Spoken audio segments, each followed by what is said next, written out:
दोस्तों नमस्कार, ये है मार्गदर्शन फॉर सिविल सर्विसेज। मैं अनुराग चौधरी। दोस्तों घटना चक्र सामान्य अध्ययन पूर्वावलोकन श्रृंखला के अंतर्गत इस वीडियो में प्रस्तुत है सामान्य विज्ञान यानी जनरल साइंस से संबंधित महत्वपूर्ण प्रश्नों का रिवीजन। इसमें हम भौतिक विज्ञान के अंतर्गत अंतरिक्ष प्रौद्योगिकी से संबंधित महत्वपूर्ण प्रश्नों को कंटिन्यू करेंगे, जो आपके आगामी विभिन्न परीक्षाओं जैसे यूपीपीसीएस प्रारंभिक परीक्षा, आरओ यानी समीक्षाधिकारी, सहायक समीक्षाधिकारी तथा अन्य राज्यों द्वारा आयोजित परीक्षाओं के सामान्य अध्ययन खंड के लिए बहुत ही उपयोगी है। तो आइए शुरू करते हैं आज का वीडियो अंतरिक्ष प्रौद्योगिकी से संबंधित महत्वपूर्ण प्रश्नों को। पहला प्रश्न है दोस्तों, गैलीलियो परियोजना जो हाल में चर्चा का विषय थी, क्या है? तो याद रखिएगा, गैलीलियो परियोजना दोस्तों यूरोपीय संघ यानी यूरोपीय यूनियन द्वारा विकसित की जा रही एक बहु उपग्रह संचालन परियोजना है। और आप जान लीजिए कि गैलीलियो परियोजना अमेरिका के जीपीएस यानी ग्लोबल पोजिशनिंग सिस्टम तथा रूस के ग्लोनास की तरह यूरोपियन अंतरिक्ष एजेंसी और यूरोपीय संघ की एक बहु उपग्रह संचालन परियोजना है। इस परियोजना में यूरोपीय संघ के अतिरिक्त इजरायल, यूक्रेन, मोरक्को, दक्षिण कोरिया और नॉर्वे की सहभागिता है। यहाँ उल्लेखनीय ये है कि बहु उपग्रह संचालन परियोजना के द्वारा पृथ्वी पर स्थित किसी भी वस्तु की सही अक्षांशीय, देशांतरीय स्थिति और ऊंचाई का पता उपग्रह से प्राप्त संकेत के द्वारा लगाया जाता है। अगला प्रश्न है, निम्नलिखित में से किसके लिए जीपीएस शब्द प्रयुक्त होता है? तो जीपीएस का फुल फॉर्म है global positioning system. Option c आपका सही उत्तर हो जाएगा। दोस्तों जीपीएस यानी ग्लोबल पोजिशनिंग सिस्टम एक वैश्विक नौवहन उपग्रह प्रणाली है जिसका विकास संयुक्त राज्य अमेरिका के रक्षा विभाग द्वारा किया गया है। 27 अप्रैल 1995 से जीपीएस ने पूर्ण रूप से नागरिक कार्यों हेतु कार्य करना प्रारंभ किया था। अगला प्रश्न है दोस्तों, जीपीएस तकनीक का प्रयोग निम्नलिखित में से किन क्षेत्रों में हो सकता है? मोबाइल फोन प्रचालन, बैंकिंग प्रचालन, पावर ग्रिडों का नियंत्रण। तो सही उत्तर है इन सभी में। ऑप्शन डी आपका सही उत्तर है। दोस्तों जीपीएस आधारित नौ संचालन प्रणाली है जिसका विकास अमेरिकी रक्षा विभाग द्वारा किया गया था। वर्तमान में जीपीएस 3 प्रमुख तंत्रों उपग्रह खंड, नियंत्रण और निगरानी खंड, उपयोगकर्ता तथा खंड से मिलकर बना है। जीपीएस रिसीवर यानी प्राप्तकर्ता अपनी स्थिति का आकलन पृथ्वी के ऊपर स्थित जीपीएस सैटेलाइट द्वारा भेजे जाने वाले संकेतकों के आधार पर करता है और इन संकेतकों के आधार पर जीपीएस रिसीवर की 3D स्थिति, अक्षांश, देशांतर और उन्नतांश तथा समय के बारे में पता चलता है। वर्तमान में जीपीएस का प्रयोग बड़े पैमाने पर होने लगा है। सेना में इस तकनीक का प्रयोग काफ़ी समय से किया जा रहा है। नागरिक और वाणिज्यिक उपयोग की दृष्टि से ये काफ़ी महत्वपूर्ण है। वैज्ञानिक और सर्वेक्षण कार्य के लिए ट्रेनों, जहाज़ों के परिचालन तथा जमीन का सर्वेक्षण करने, नक्शा बनाने, आपदा राहत कार्यों के लिए भी जीपीएस का प्रयोग किया जा रहा है। इसके अलावा बैंकिंग तथा मोबाइल प्रचालन और पावर ग्रिडों के नियंत्रण में भी जीपीएस तकनीक का प्रयोग किया जा रहा है। अगला प्रश्न है, भारत ने कुछ दशकों में उपग्रह प्रक्षेपण यानों को बनाया। ABCD यानों के बनाने का सही कालानुक्रम क्या है? PSLV, ASLV, SLV और GSLV। तो भारत ने सबसे पहले SLV बनाया है, सैटेलाइट लॉन्च व्हीकल, उसके बाद ASLV, फिर PSLV और अंत में GSLV।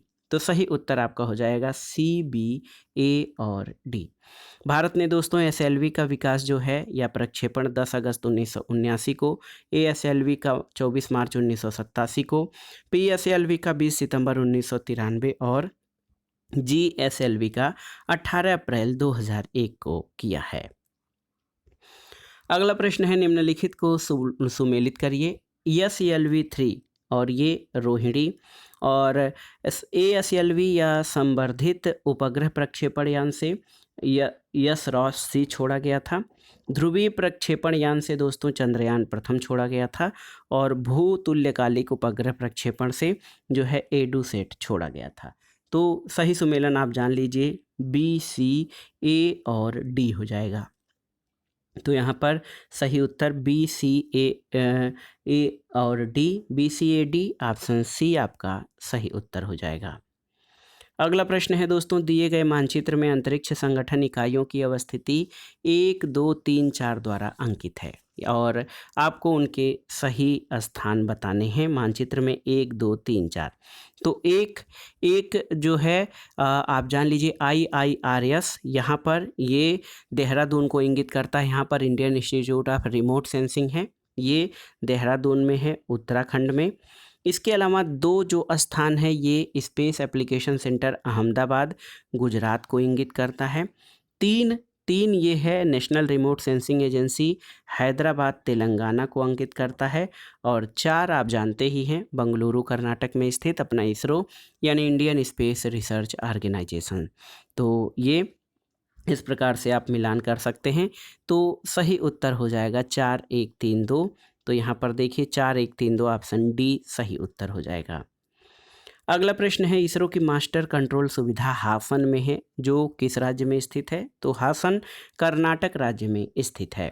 दोस्तों, इसरो की मास्टर कंट्रोल सुविधा कर्नाटक राज्य के हासन शहर में है। 1982 में स्थापित ये सुविधा इसरो द्वारा प्रक्षेपित किए जाने वाले उपग्रहों की निगरानी और नियंत्रण के लिए उत्तरदायी है। इसरो की एक अन्य मास्टर कंट्रोल सुविधा 2005 में भोपाल में स्थापित की गई थी। अगला प्रश्न है, सूची 1 का सूची 2 से सुमेलन कराइए। इसरो, तो इसरो कहाँ पर स्थित है? आप जानते हैं इसरो दोस्तों ये बंगलुरु में स्थित है। IUCA यानी इंटर यूनिवर्सिटी एक्सीलरेटर सेंटर, ये नई दिल्ली में स्थित है। उसके अलावा IUAC तो inter university centre for astronomy, ये आपका पुणे में है।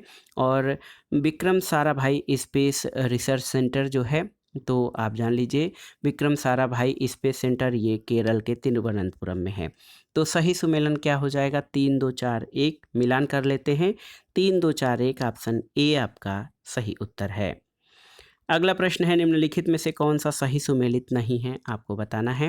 अंतरिक्ष अनुप्रयोग केंद्र अहमदाबाद में बिल्कुल सही। राष्ट्रीय दूर संवेदन केंद्र हैदराबाद में सही है। भारतीय अंतरिक्ष अनुसंधान संगठन उपग्रह केंद्र श्रीहरिकोटा में नहीं है।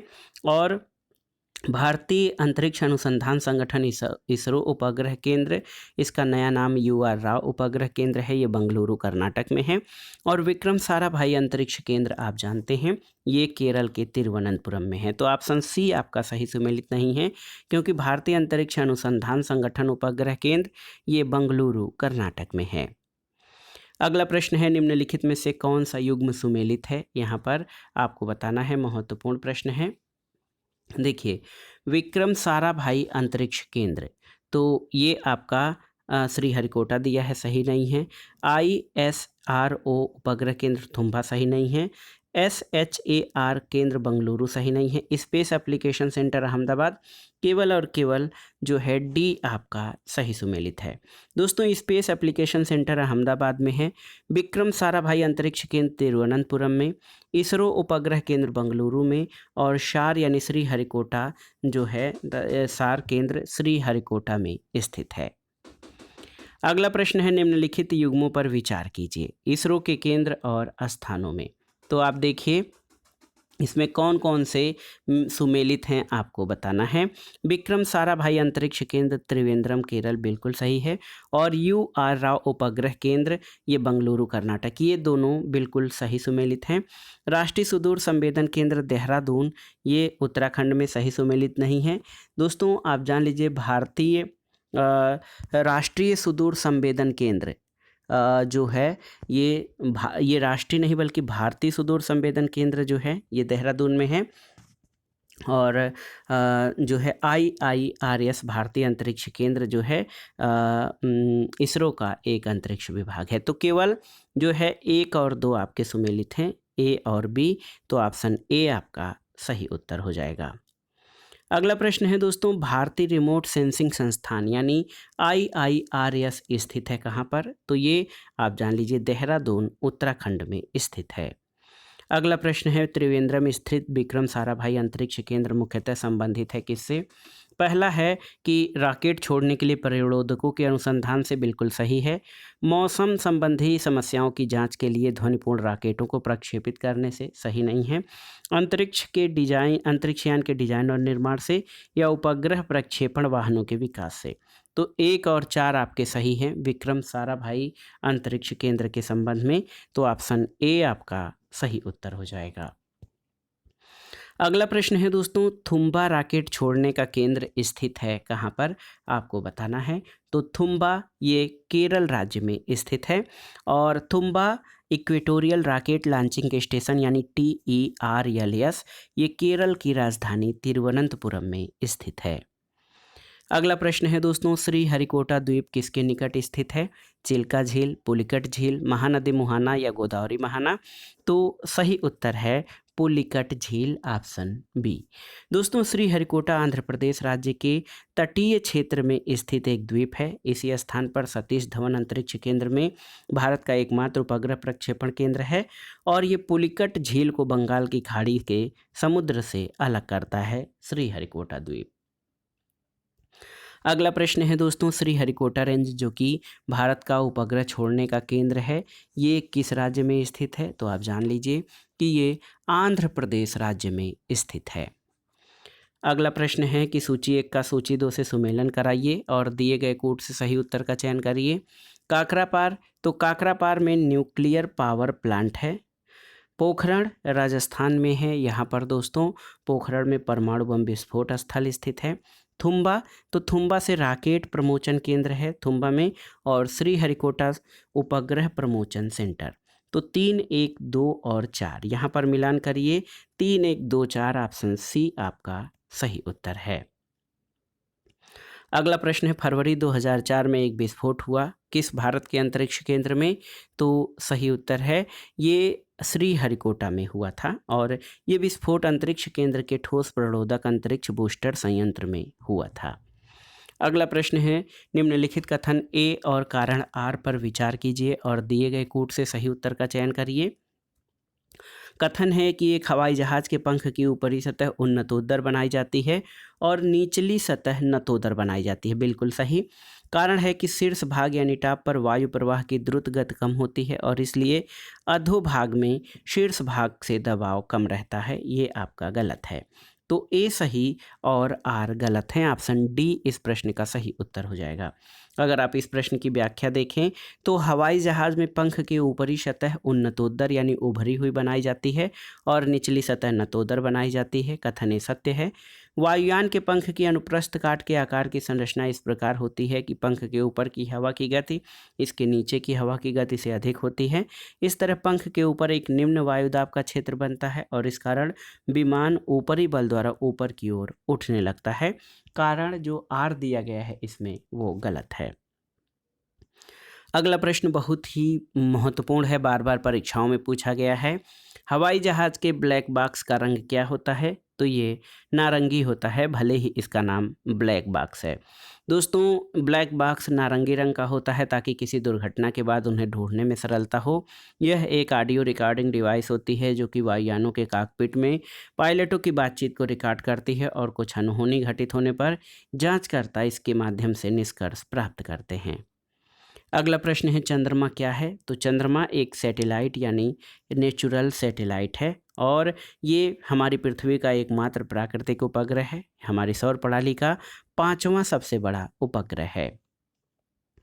अगला प्रश्न है, चंद्रयान किस तारीख को चंद्र की कक्षा में पहुंचा था, तो चंद्रयान 22 अक्टूबर 2008 को छोड़ा गया और 30 अगस्त 2009 तक सक्रिय रहा। 8 नवंबर 2008 को चंद्रयान भारतीय समयानुसार 5 बजे चंद्रमा की कक्षा में स्थापित हुआ था। ऑप्शन सी आपका सही उत्तर है। अगला प्रश्न है, भारत के चंद्र मिशन के अंतरिक्ष यान का नाम क्या है, तो उत्तर है चंद्रयान 1 और चंद्रयान 2। अब 2 हो गए हैं, चंद्रयान 1 और 2। दोस्तों आप जान लीजिए कि 22 अक्टूबर 2008 को प्रक्षेपित भारत के चंद्र मिशन या अंतरिक्ष यान का नाम चंद्रयान 1 है। ये आंध्र प्रदेश के श्री हरिकोटा अंतरिक्ष प्रक्षेपण केंद्र से प्रक्षेपित किया गया था। चंद्रयान 2 भी भारतीय चंद्र अभियान का एक हिस्सा है। इस मिशन का प्रक्षेपण 22 जुलाई 2019 को GSLV मार्क 3 M1 रॉकेट के द्वारा किया गया और अभी हाल में चंद्रयान 3 का प्रक्षेपण भी किया गया है। अगला प्रश्न है दोस्तों, चंद्रयान 1 का प्रक्षेपण किया गया था कहाँ से, तो ये आंध्र प्रदेश से। चंद्रयान 2 के प्रोजेक्ट डायरेक्टर कौन हैं आपको बताना है। तो चंद्रयान 2 के project director doctor M Annadurai रहे हैं, डॉक्टर एम अन्नादुरै रहे हैं। और आप जान लीजिए कि डॉक्टर मायल स्वामी अन्नादुरै के नेतृत्व में चंद्रयान 1 अभियान को सफलतापूर्वक अंजाम देने वाली टीम ने चंद्रयान 2 पर भी काम किया है। अगला प्रश्न है, चंद्रयान 2 अभियान के संबंध में क्या सही नहीं है। तो इसकी स्वीकृति प्रधानमंत्री मनमोहन सिंह ने दी थी, बिल्कुल सही। इसमें भेजे गए रोवर का नाम प्रज्ञान था, सही है।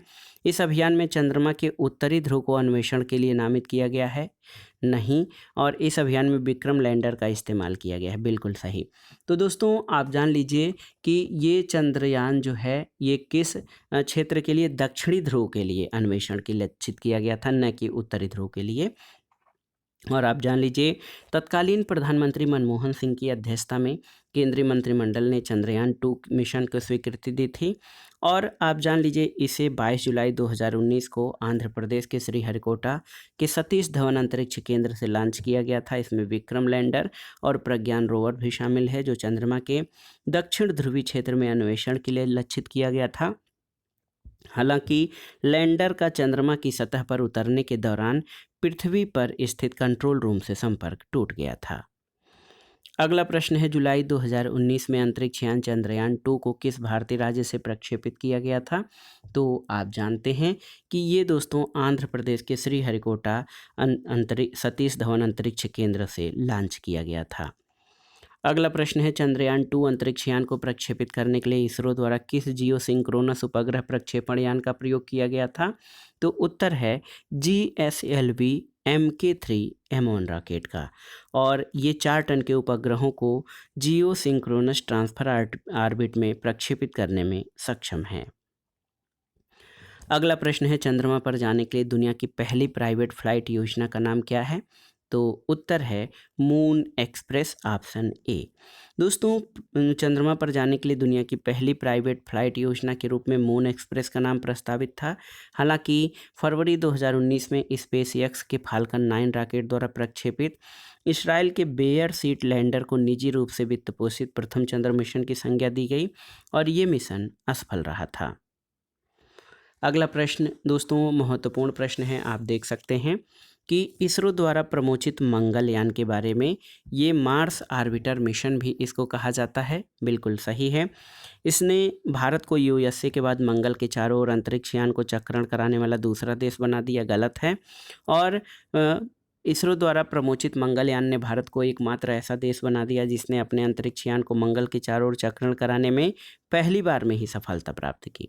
तो 1 और 3 आपके सही हैं। ऑप्शन देखते हैं, 1 और 3, ऑप्शन सी आपका सही उत्तर हो जाएगा। दोस्तों आप जान लीजिए कि 5 नवंबर 2013 को ध्रुवीय रॉकेट मिशन PSLV-C25 के जरिए भारत के मार्स आर्बिटर मिशन यानी MOM का प्रक्षेपण किया गया था। मंगलयान 24 सितंबर 2014 को मंगल की कक्षा में प्रविष्ट हुआ और इसी के साथ भारत ऐसा पहला देश बन गया जिसने अपने पहले ही प्रयास में मंगल की कक्षा में अपने अंतरिक्ष यान की सफल स्थापना कर एक विश्व कीर्तिमान बनाया। भारत के पूर्वी अमेरिका, रूस और यूरोपीय संघ मंगल की कक्षा में अपने अंतरिक्ष यान को प्रक्षेपित कर चुके हैं। तो भारत के पूर्व अमेरिका, रूस और यूरोपीय संघ भारत मंगल मिशन जो है सफलतापूर्वक संचालित करने वाला चौथा देश है। अगला प्रश्न है, तियानवेन-1 क्या है, आपको बताना है। तो ये चीन का अंतरिक्ष यान था। दोस्तों तियानवेन-1 चीन का प्रथम मंगल मिशन है। इसका प्रक्षेपण 23 जुलाई 2020 को किया गया था। इस मिशन में एक ऑर्बिटर, एक लैंडर और एक रोवर शामिल हैं। 15 मई 2021 को ये मिशन मंगल की सतह पर उतरा और इस प्रकार चीन ने पहली बार किसी मिशन को मंगल पर लैंड कराने में सफलता की और इस मिशन में शामिल रोवर का नाम झुरोंग है। अगला प्रश्न है, निम्नलिखित में से कौन सा कथन चीनी अंतरिक्ष यान सेंझाऊ 7 के बारे में सही नहीं है। तो देखिए इसमें चारों अंतरिक्ष यात्री थे, गलत है। इसको लॉन्ग मार्च 2F नामक रॉकेट से छोड़ा गया। पहली बार चीनी अंतरिक्ष यात्रियों ने स्पेस वॉक किया और अंतरिक्ष यात्री सकुशल पृथ्वी पर लौट आए। तो ए आपका सही नहीं है। और आप जान लीजिए चीन के तीसरे मानव युक्त अंतरिक्ष यान सेंझाऊ 7 में 3 अंतरिक्ष यात्री थे। ये चीन के पूर्वोत्तर राज्य गांसू में स्थित जियुकुआन सैटेलाइट लॉन्च सेंटर से 25 सितंबर 2008 को छोड़ा गया था। सिंझाऊ कार्यक्रम के तहत ही एक मानवयुक्त अंतरिक्ष यान सिंझाऊ 9 को 16 जून 2012 को प्रक्षेपित किया गया था और इसी मिशन के द्वारा चीन को पहली महिला अंतरिक्ष यात्री लियू यांग को अंतरिक्ष में भेजा गया था। अगला प्रश्न है, अगस्त 2016 में चीन ने मिसियस उपनाम से एक प्रणाली विकसित की, जो क्या है? तो सही उत्तर है मिसियस नाम की प्रणाली। दोस्तों ये आप जान लीजिए कि ये एक क्वांटम उपग्रह संचार प्रणाली है। ऑप्शन बी आपका सही उत्तर है। दोस्तों 16 अगस्त 2016 को चीन के द्वारा विश्व के पहले क्वांटम संचार उपग्रह QUESS का प्रक्षेपण किया गया। 5वीं शताब्दी ईसा पूर्व के दार्शनिक और वैज्ञानिक के नाम पर इस उपग्रह को मिसियस नाम दिया गया है। अगला प्रश्न है, हाल में इसरो और SNES ने एक संयुक्त समुद्री निगरानी प्रणाली विकसित करने के लिए एक समझौते पर हस्ताक्षर किए हैं। CNES किस देश की अंतरिक्ष एजेंसी है? तो सही उत्तर है CNES दोस्तों फ्रांस की अंतरिक्ष एजेंसी है।